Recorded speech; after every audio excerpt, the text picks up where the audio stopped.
Hi aunty, কেমন আছো মা? আমি ভালো আছি। আন্টি আঙ্কেল কোথায়? আজ বিনোদ আসছে, এয়ারপোর্ট গেছে ওকে আনতে। আজকে বিনোদ আসছে? তুই জানতিস না? আরে জানলে কি এখনো বাড়িতে বসে থাকতাম কাকিমা। উফ। ও তো চলেও এসেছে, কি করি? বিনোদ এসে গেছে। কি রে ভিকি, তোদের এখনো বন্ধুত্ব আছে? শুনলাম যে তুই নাকি এমএস কমপ্লিট করেছিস, এরপরে কি চিন্তা ভাবনা করছিস? এই বাড়িটা মিটে গেলে নিজের অফিস খুলবো। হ্যাঁ হ্যাঁ, সে তো করবেই। নিজের বাবারই তো অফিস আছে, বাবার গাড়িতেই চড়ছো, বাবার পয়সাতেই ঘুরছো। যেদিন নিজে কিছু করবে না সেদিনই কথা বলতে এসো। কি হয়েছে? মন খারাপ? ছোটবেলা থেকেই শুনছি এসব, কি এসে যায়। তা বলে তোমার লাইফে কোনো লক্ষ্য থাকবে না? এ বলেছে তোমার আমার কোনো লক্ষ্য নেই? সেটা কি বলো? আমার বাবার কোম্পানিকে এগিয়ে নিয়ে যাবো। তুমি কি জানো তোমার বাবার নাম ছাড়া তোমার কোনো অস্তিত্ব নেই? নিকি আমার বাবা তার হাত ধরে আমাকে হাঁটতে শিখিয়েছে। ওনার পরিচয় আমার পরিচয় হলে ক্ষতি কি? নিকি আমার বাবাকে ছাড়া আমি কিচ্ছু ভাবতে পারি না, এটা একদম সত্যি।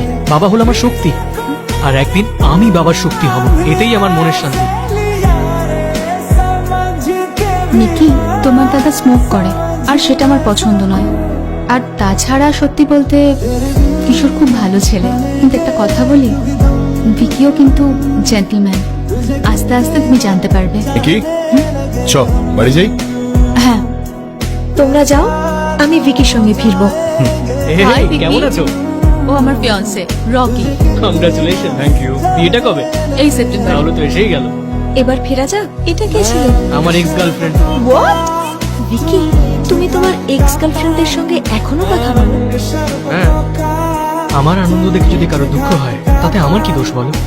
এবার তো আমারই হিংসে হচ্ছে। তোমার মতো সুখী মানুষ আমি আর একটাও দেখিনি। সত্যি করে বলো, তুমি জীবনে কখনো দুঃখ পাওনি? না। এই ছোট, বিলটা নিয়ে আয়।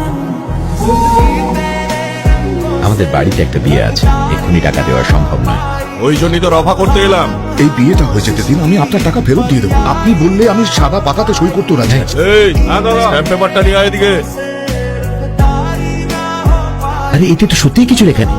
তোর ছেলেকে বল সাইন করতে। তুই যদি পাল্টি খেয়ে যাস তখন, আর হঠাৎ তুই ফুটে গেলে পয়সাকে মেটাবে। ডাক ওকে।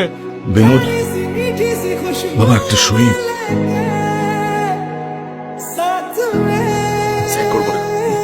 সইটা করে দে না বাবা, আমি বাকিটা দেখে নেবো। This is too much pressure for me. আমি জানি না যে কাল কি হতে চলেছে। তুমি যে ভুলটা করেছো তার জন্য আমি কেন শাস্তি পাবো?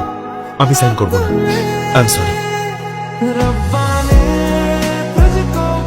তোর ছেলেই তোকে ভরসা করে না, আমি কি করে করবো বলতো?